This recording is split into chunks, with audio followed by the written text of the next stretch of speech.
From what I was told, I'd taken the turn in, hit the barrier, and was flung 15 foot up in the air. There was a lady by the name of Jane. Jane had come over to sort of grab my hand, talk to me, try and keep me awake.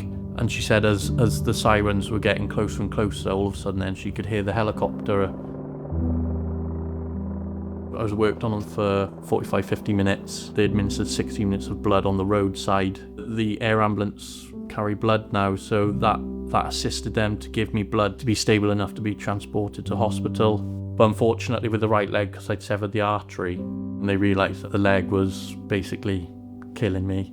To save my life, the leg was to be amputated. I just realised that if I'm going to recover, if I'm going to get to where I want to be or need to be, it's down to me now. No one can do it for me. That was a challenge, and it was a journey. I spent a lot more time on the floor than I did standing up, falling over all the time, and through my time in hospital, all the surgeries I went through, all in all I had 100 units. It's 100 people who have donated blood, who have helped just myself.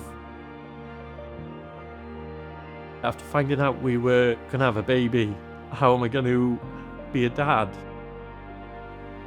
I got given a chance to have this MBK leg.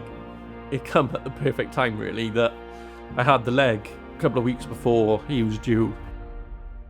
Once he arrived, I think I pushed myself a lot harder because I was trying to be the best person I could, really, since recovering from my accident. Biggest part of it was getting my life back on track.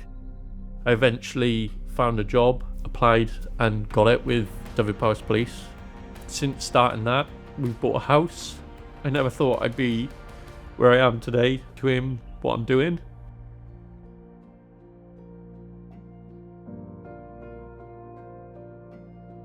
I'd just like to say a huge thank you to anybody donating or thinking about donating. Without them, I wouldn't be here.